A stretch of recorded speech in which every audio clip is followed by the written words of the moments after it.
आप कह रहे हैं इनको आज़ादी है बोलने की, तो हमें बोलने की आज़ादी नहीं है। मैं नहीं कह रहा, वो कहते हैं कि हमारी बोलने की आज़ादी है, इसे कोई नहीं छीन सकता। किसको? राहुल गांधी को? एक तो वो गांधी भी नहीं है, दूसरा वो कश्मीरी पंडित भी नहीं है, वो क्रिश्चियन भी नहीं है, क्या बात कर, मुसलमान भी नहीं। आप खुद देख लीजिए ना, वो गांधी है। आपने जनेव नहीं देखा? पता नहीं क्या थे। और ये कश्मीरी पंडित है नाना जी और परनाना जी जो भी है, माता जी कुछ इटालियन है, पता नहीं, मुझे तो समझ में नहीं आता वो किस धर्म के हैं। वो खुद ही कंफ्यूज है कि मैं क्या हूँ।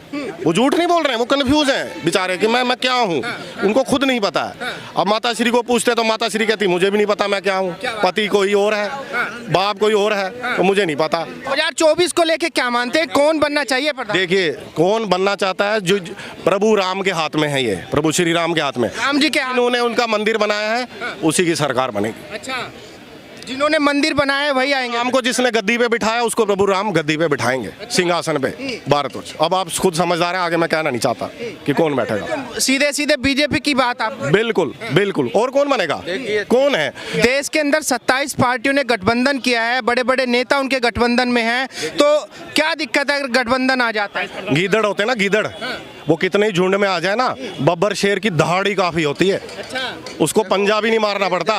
वो जब दहाड़ता है ना तो उसकी गर्ज से गीदड़ इधर उधर भागना शुरू कर देते हैं। ये वही वाला हाल है। क्या कह रहे हैं भाई? जंगल में जो होता है चीता वो बहुत तेज भागता है, उसको उसमें एक्सपर्टीज है। और जो हाथी होता है वो सबसे बड़ा जानवर है, ऊंट सब, वो क्या नाम, जिराफ सबसे ऊंचा जानवर है। लेकिन कॉन्फिडेंस सिर्फ क्यों होता है उसमें, बब्बर शेर में, कि मैं ही राजा हूँ।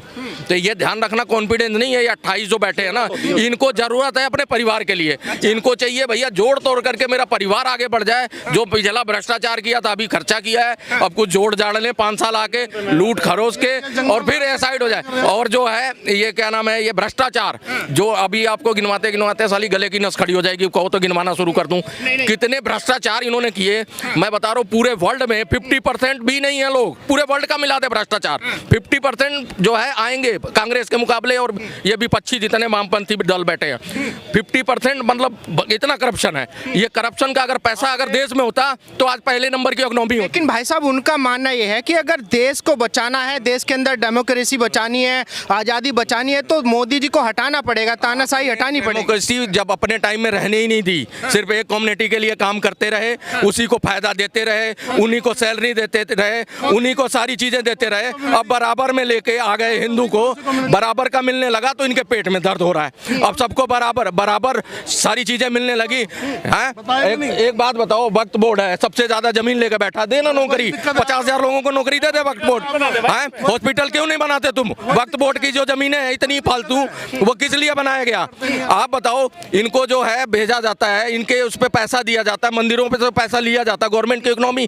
उससे सुधर जाती है। बल्कि 5500 करोड़ रुपए अयोध्या में आया, 1600 करोड़ में मंदिर बन गया, इतना धनी ट्रस्ट हो गया, गवर्नमेंट का फायदा हो रहा है, वहाँ की जनता का फायदा हुआ, वहाँ के लोगों को रोजगार मिल गया, वहाँ की व्यवस्थाएं सुधर गई। आज अयोध्या विश्व के नक्शे में आ गया, कोई जानता ही नहीं था प्रयागराज और वो फैजाबाद के ना, समझ रहे हो? देखो, राम मंदिर में बनाने में विरोधी सबसे ज्यादा कांग्रेस के नेता रहे हैं। कपिल सिब्बल जी हमेशा राम मंदिर के विरोध में वकील के खड़े हुए हैं। ठीक है, पेशा है उनका, वकील का पेशा है, लेकिन राष्ट्र धर्म सबसे पहले है ना। चाहते तो वो लोग बना सकते थे, कोई ये थोड़े ना इसमें मंत्र पढ़ने था राम मंदिर बनाने में। और जरूरी नहीं है सरकार में आके ही आप विकास लाओगे, विपक्ष में रह के भी आप विकास कर सकते हो। एनजीओ बनाओ, सरकार के पास कमी थोड़ी ना कांग्रेस वालों के पास। आज सोनिया गांधी जो है हमारे पूरे वर्ल्ड में लेडीज में दूसरे तीसरे नंबर पे है पैसों में। तो ऐसे इतना पैसा होने के बाद भी, जबकि उनके लड़के की शादी नहीं हुई, वो पैसा जाएगा कहाँ पे? आप विकास करो ना, सरकार में आके जरूर थोड़ा विकास, सरकार में आने के बाद ही विकास होगा। अच्छा, मुझे ये बताइए, राम मंदिर जैसे बना, राम मंदिर के बाद वहाँ पे हॉस्पिटल भी बन रहा है, वहाँ पे एयरपोर्ट ऑलरेडी चालू हो चुका है, रेलवे का नवीनीकरण हो चुका है, वहाँ पे जो जननायक मतलब आम जनता की जो तमाम सुविधाएं होती हैं वो सारी चालू हैं, उनको अच्छे से रिनोवेट किया गया है। तो उसके बावजूद भी जो विपक्षी लोग हैं कह रहे हैं कि भाई राम मंदिर से विकास थोड़ी होगा। विकास हो तो रहे। राम मंदिर में, एक मिनट, राम मंदिर में जितना एम्प्लॉयमेंट राम मंदिर से मिला है, वो एम्प्लॉयमेंट अयोध्या को कौन पूछता था? वहाँ पे ज़मीन का रेट, मेरी खुद की पर्सनल ज़मीन 2500 गज की ज़मीन 6000 रुपये का रेट था। आज वो ज़मीन 80,000 रुपये गज की हो गई है। क्या बात कर रहे हैं? इतना 80,000 रुपये गज की रेट हो गई है वहाँ पे। और राम मंदिर में इतना एम्प्लॉयमेंट आया है, राम मंदिर और जो एयरपोर्ट बना के वहाँ से एम्प्लॉयमेंट नहीं आएगा, वहाँ से व्यापार नहीं मिलेगा क्या? अस्पताल बना वहाँ से व्यापार नहीं आएगा, एम्प्लॉयमेंट तो आएगा ना। आप करो ना वहाँ पे, आप जाओ वहाँ पे, देखो तो सही। बोलने से कुछ नहीं होगा, करने से होगा। जरूरी है पक्ष में आने के बाद ही आप विकास करो, विपक्ष में रह के भी विकास कर सकते हो। दो लोग गठबंधन करे हुए हैं, कह रहे हैं कि भाई मोदी जी का पत्ता साफ कर देंगे। देखो, राक्षस आदमी सिर्फ मैं में रहता है, गठबंधन सिर्फ राक्षस आदमी रह गया है। राक्षस आदमी कहता है सिर्फ मैं ही हूँ दुनिया में और कोई नहीं है, वो देवता को कुछ नहीं समझता था। अब आ गया राज देवताओं का, राक्षसों का बिल्कुल सफाया हो गया, थोड़ा बहुत रह गया वो सफाया हो गया। बिल्कुल बिल्कुल कह रहे हैं कि मोदी जी का वजूद खत्म कर देंगे 2024 में। बोलने से कुछ नहीं होता, मैं कहता हूँ भोगने से कुछ नहीं होता, करके दिखाओ ना। आप आओ और विकास करो ना, आप जनता आपको लाएगी।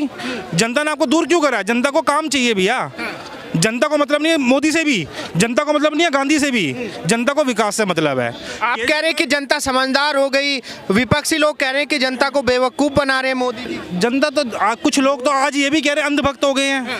अरे हम तो अंधभक्त है, तुम तो चमचे हो। हम तो अंधभक्त है ठीक है, लेकिन तुम तो चमचे हो, तुमने तो जूते तलवे चाटे और वही चाटते रहोगे। आप क्या कह रहे हैं अंकल जी? अभी उनके कहने से अगर ये कहा जाए कि रोजगार नहीं अयोध्या में आ रहा है, क्या 6 लाख लोग परसों गए, 2-3 लाख लोग कल गए, या फिर महीने में करीब दिन में 5 लाख के आसपास में लोग दर्शन कर रहे हैं। महीने में करीब 1.5 करोड़ लोग दर्शन कर रहे हैं, तो क्या वहाँ आने वाले मुंह बंद करके आएंगे? कुछ उनको ज़रूरत नहीं पड़ेगी चढ़ावा चढ़ाने की, या फूल माला नहीं लेंगे, वहाँ कोई रोजगार एम्प्लॉयमेंट नहीं होगा। अभी एक दिन में जब प्राण प्रतिष्ठा हो रही थी तो करीब 8,000 करोड़ का जो है बिजनेस हुआ था, सिर्फ एक दिन का बिजनेस हुआ था। तो कहाँ से हुआ? ये ऐसे ही बिजनेस हो रहा है ना, जब टूरिस्ट वहाँ आना चालू। लोग दुनिया जनता बात सुन रही है। आज से पहले कभी किसी प्रधानमंत्री की किसी जनता ने बात नहीं सुनी। अगर ये प्रधानमंत्री कहता है कि तुम्हें दिए लगाने हैं तो दिए लगाए गए हैं, तुम्हें जो इस प्रधानमंत्री के बाद पूरी दुनिया सुन रही है, इसका मतलब कुछ तो है ना, दुनिया देख रही है। एक आदमी गलत सकता है, 2 गलत सकते हैं, 140 करोड़ आदमी गलत नहीं हो सकते। कुछ तो बात है ना। पूरे देश को भगवा मैं कर दिया मोदी जी ने। बिल्कुल भगवा कर दिया।